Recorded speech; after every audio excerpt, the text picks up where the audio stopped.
Welcome back. It's Mike with Hot Rod Solutions.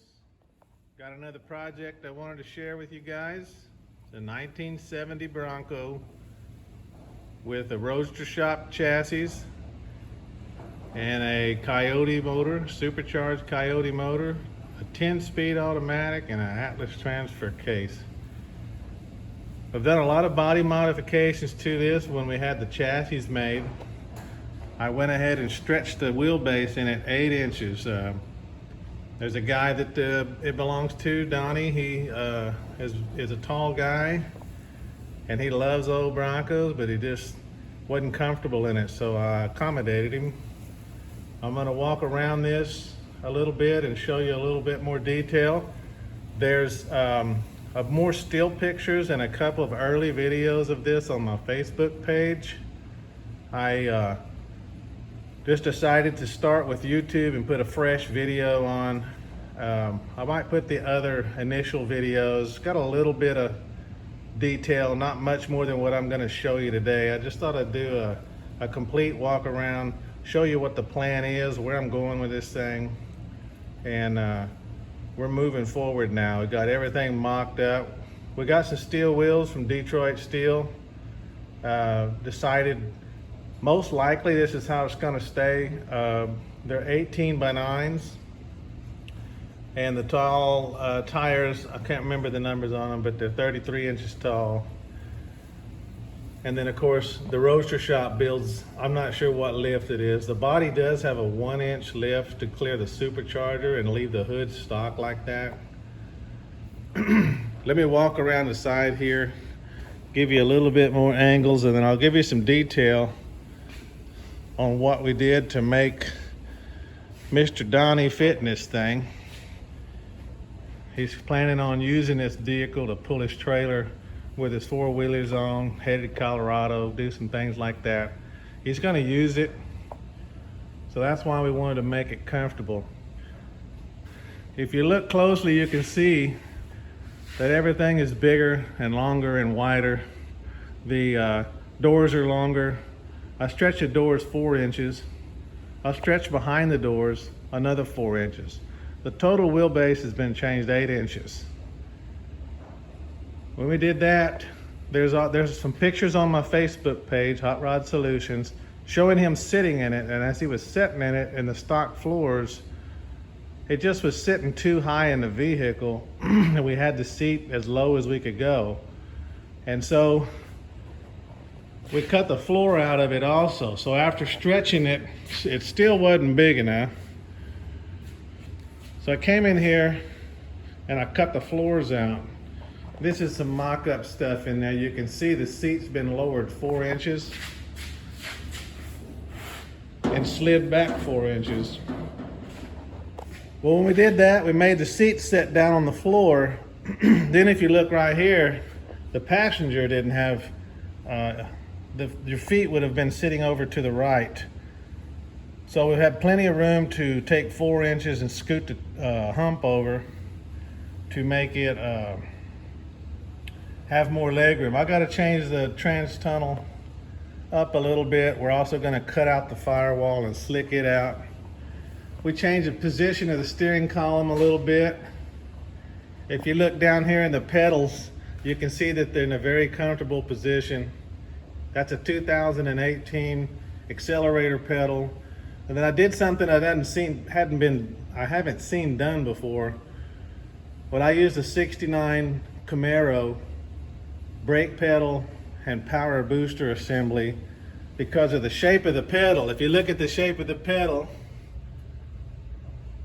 it can come over, so you can move the booster over to the left from the passenger. From the get it off of the engine.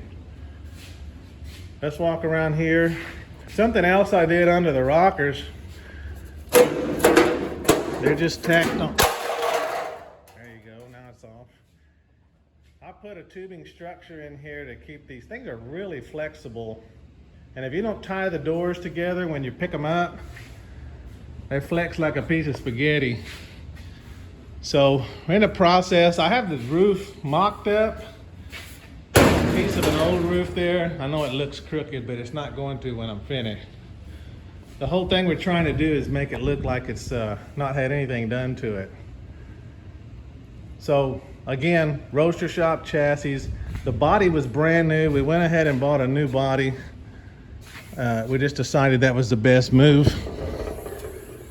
If you open the hood, there it is, 2018 Coyote motor.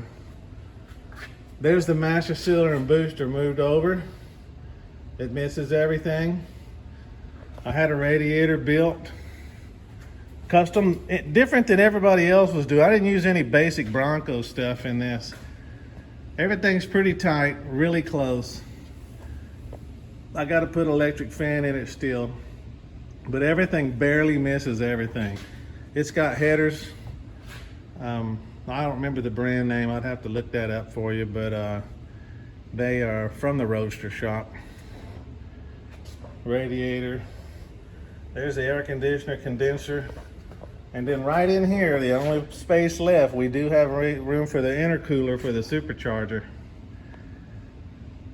It will all fit and the hood will all close. So we're gonna slick out the firewall, build some nicer looking wheel tubs in the front. And again, down the side. I know it's kind of a close video. I'm trying to get back away from it. But there it is in all its glory. With a 1-inch lift on the body, supercharger is under the hood. Again, we got some Netto tires on it. Detroit steel wheels. This roadster shop chassis is an amazing piece of work. This was actually the third one they built. They took the first two to SEMA, and then they stretched mine. Mine was at the shop when they were at SEMA. We moved the battery back here. That's kind of standard for their chassis. Got big coilovers, sway bars. It's got nice rear ends. Big Dana stuff, big Dana rear ends and disc brakes. It's their RS4 chassis. It's got adjustable snubbers on it. It's just really and it's a Cadillac, I'm telling you. Front's got the same impressive type 4-link on it. I can't imagine. It ought to drive really nice. I haven't driven one of their RS4 chassis yet. But I'm assuming with the stretched wheelbase and all this nice setup and the coilovers and all that, I think it's really gonna be nice. Let's walk around here. I'll show you, give you an idea. There's the dash. Again with the floor. The seat's actually gonna be a hair lower, could be a hair lower. We're gonna raise it up until he likes it. So we'll worry about that when we get to the upholstery side of things. Anyway, if you got any comments, be sure to leave me a comment. If you want to see some still shots of where this thing started, go to my Facebook page, Hot Rod Solution, and I'll be posting some more information on this particular vehicle, quite a bit actually, and there is some early stuff posted, but I just wanted to go from here. Be sure and visit our other videos on the YouTube channel, and like them and share them with your friends, and let me know if you got any comments. That's all for now.